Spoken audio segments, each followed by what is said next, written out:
Indonesia is rocked by its second suicide bombing in 24 hours as police headquarters are targeted after 13 were killed in coordinated church attack.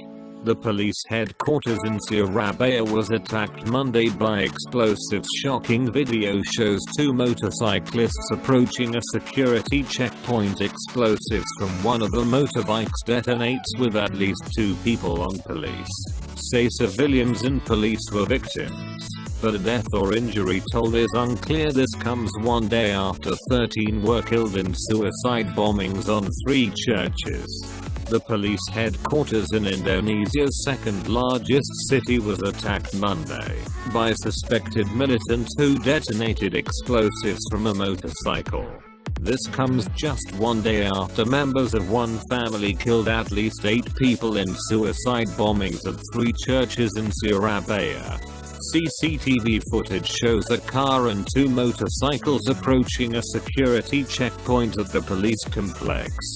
Then explosives from one of the motorbikes with at least 2 people aboard it detonates. Surabaya police spokesman Frans Barung Mangera said civilians and police were victims of the attack, but did not immediately announce a death or injury toll. Police say the family that carried out Sunday's suicide bombings had returned to Indonesia from Syria, and included girls aged 9 and 12. All 6 members of the family died.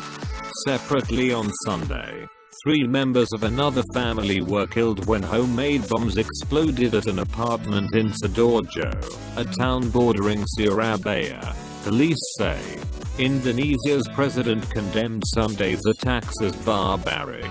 Is claimed responsibility for the church attacks in a statement carried by its armed news agency. It did not mention anything about families or children taking part, and said there were only 3 attackers. Indonesia's deadliest terrorist attack occurred in 2002, when bombs exploded on the tourist island of Bali, killing 202 people in one night, mostly foreigners. But the fact that children were involved in Sunday's attacks in Surabaya shocked and angered the country.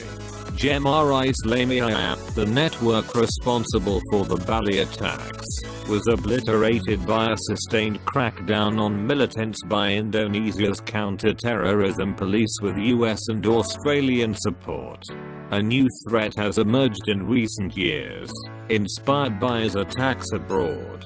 Experts on militant networks have warned for several years that the estimated 1,100 Indonesians who traveled to Syria to join is posed a threat if they return home.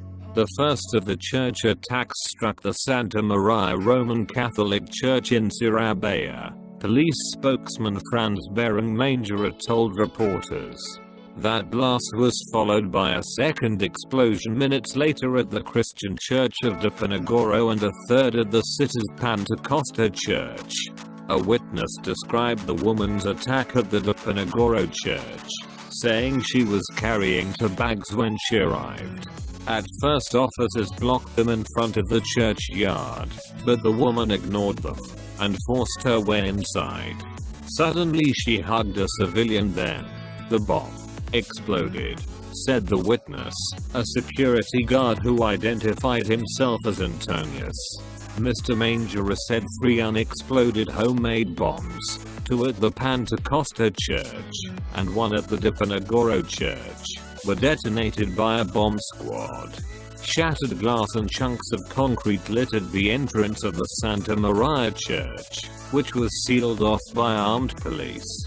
Rescue personnel treated victims at a nearby field, while officers inspected wrecked motorcycles in the car park that had been burned in the explosion. A street merchant outside the church said she was blown several meters by the blast. I saw 2 men riding a motorbike force their way into the church yard. One was wearing black pants, and one with a backpack, said the merchant, Samsha, who uses a single name. Soon after that the explosion happened. President Joko Widodo visited the scenes of the attacks, and described them as cowardly actions that were very barbaric. and beyond the limit of humanity. In Jakarta, Indonesia's capital, the Indonesian Church Association condemned the attacks. "We are angry," said Gorma Gultom, an official with the association, who urged people to let the police investigation take its course. Police